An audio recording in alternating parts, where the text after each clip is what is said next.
microbiota intestinal, digamos que es la microbiota que más se ha hablado, que es la microbiota del intestino. Está muy estudiada y se ha relacionado esa microbiota, es decir, ya sabemos que son un conjunto de bacterias, distintos tipos de bacterias. Se ha encontrado que la composición de esa microbiota, es decir, las bacterias que tiene, se han correlacionado con distintas enfermedades. Pues, por ejemplo, tú puedes encontrar que se ha encontrado que hay microbiotas que son específicas en pacientes con ciertas enfermedades. Por ejemplo, neurodegeneración, con Parkinson, con Alzheimer.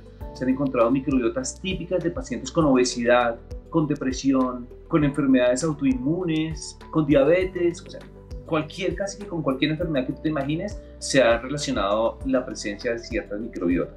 También en pacientes sanos se sabe que tienen microbiotas muy específicas también.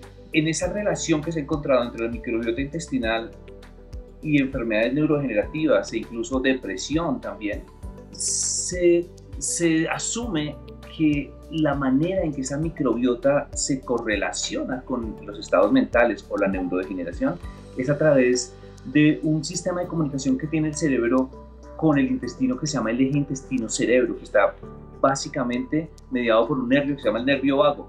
Básicamente es como que existe una vía súper rápida en el que el cerebro se conecta con el intestino, con todo el sistema, a través del nervio vago. Entonces es una comunicación súper directa. Y se estima que esa puede ser una de las maneras en que el intestino interactúa con el cerebro. Es básicamente a eso lo que llamamos el eje intestino-cerebro. Nuestro grupo se ha interesado particularmente en el estudio y la caracterización de la microbiota intestinal y su relación con enfermedades neurodegenerativas, particularmente Parkinson, Alzheimer y más recientemente deterioro cognitivo leve. Lo que nosotros hemos encontrado, tenemos algunas publicaciones, varias publicaciones alrededor de esto, es que sí, en pacientes colombianos hay una microbiota intestinal, es decir, un conjunto de bacterias particulares que se encuentran en los pacientes y que es distinta de las bacterias que están en los controles, es decir, en las personas sanas. Y algo muy importante es que no es que existan realmente bacterias propias de los pacientes con Parkinson o Alzheimer o deterioro cognitivo leve distintas a las de los pacientes o los controles sanos, es más en relación de su abundancia, es decir, hay ciertas bacterias que se encuentran más abundantes en pacientes con Parkinson, deterioro cognitivo leve y demás, y menos o más abundantes en los controles. Entonces, no es tanto de presencias y ausencias, sino de qué tanta cantidad hay de unas y de las otras.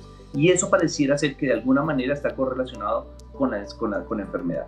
Y esto mismo se ha encontrado para otras enfermedades, diabetes, como te comentaba al comienzo, enfermedades autoinmunes, depresión y otras, cáncer también. Particularmente hablando de nuestros estudios, de los que nosotros hacemos en Parkinson, por ejemplo, con microbiota intestinal en pacientes colombianos, es que hemos encontrado que sí, en pacientes con Parkinson hay ciertos compuestos que están aumentados, es decir, que hay más bacterias que producen ciertos compuestos que tienen mayor presencia en los pacientes con Parkinson. Y esos compuestos pareciera ser que son los que podrían estar asociados no con el desarrollo total de la enfermedad. No estamos diciendo que es que Parkinson se produce, no, pero puede ser una contribución importante. ¿Qué tan importante? No lo sabemos, pero hay ciertos compuestos ahí que están, hay uno, para no aburrirte con términos, pero el ácido mirístico, por ejemplo, es uno de esos compuestos.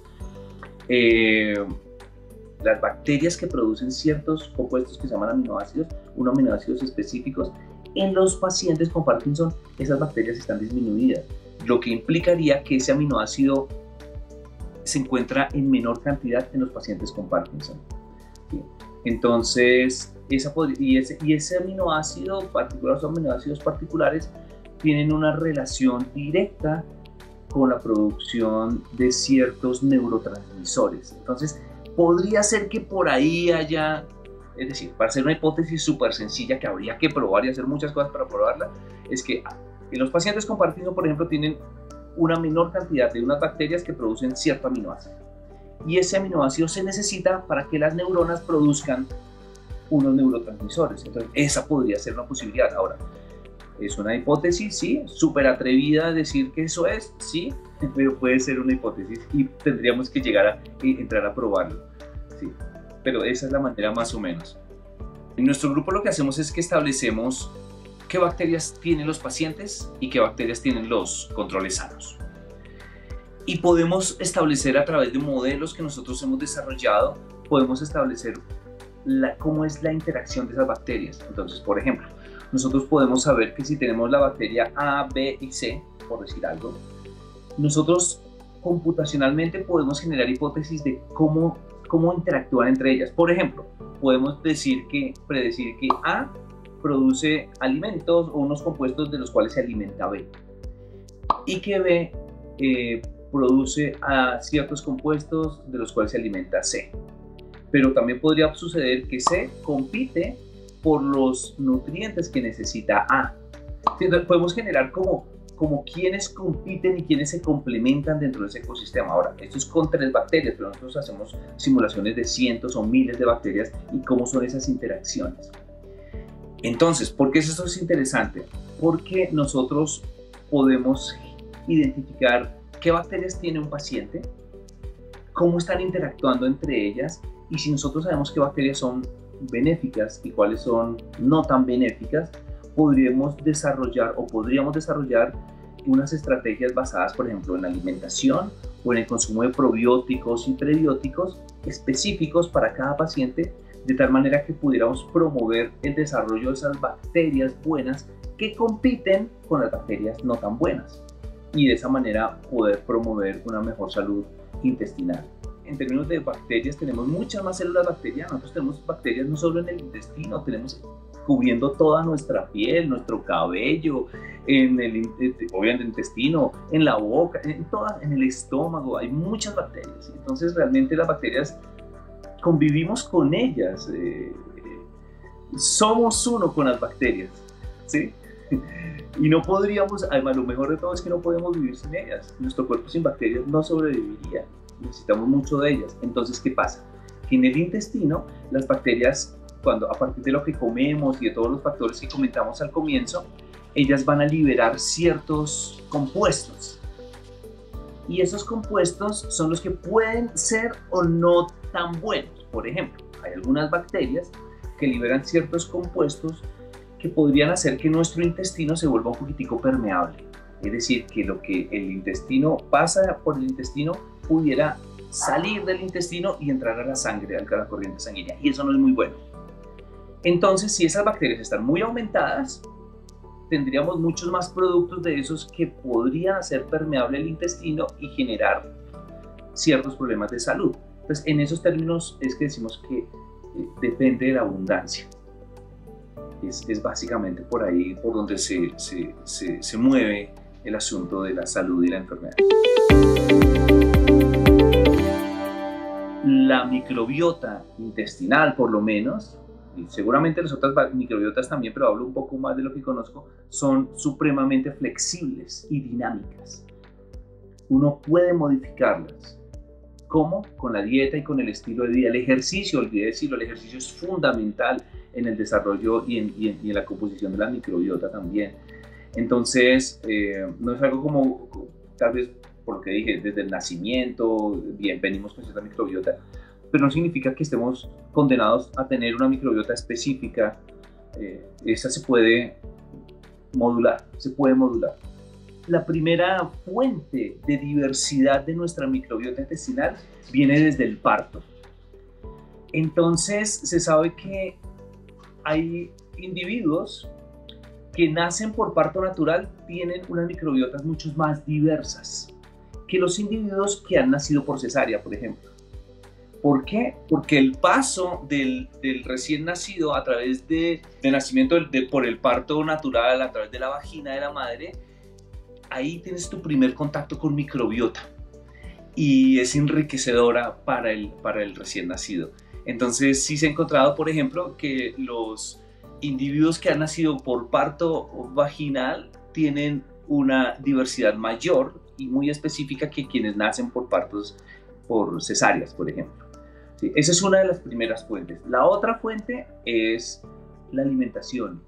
Entonces, si tu alimentación, por ejemplo, está basada en muchas fibras, ¿sí? Muchas verduras, frutas, y sobre todo en alimentos fermentados, como el yogur, como, bueno, en nuestro contexto más nativo, digamos, lo más natural, nuestros fermentados, que son la chicha, el guarapo, el masato, ¿sí? Digamos, en otros países tienen el chucrut, tienen el kefir, bueno, el kefir ahora ha llegado mucho más a nuestros países, pero digamos que todos los fermentados en general tienden a desarrollar, a generar o a promover microbiotas mucho más diversas, más ricas, más resistentes, más diversas, digámoslo así, ¿sí? Entonces, el segundo factor es la alimentación también.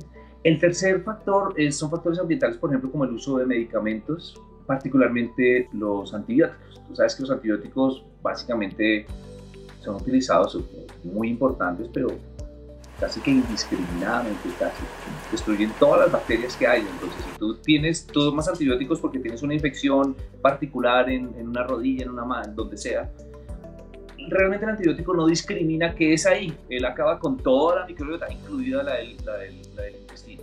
Y las que tengas en todos los lugares también, ¿no? En la boca, en el estómago. El estilo de vida es súper importante. Pilas con el alcohol, pilas con los super ultra procesados. Se sabe que los ultra procesados no son buenos para la microbiota, ¿sí?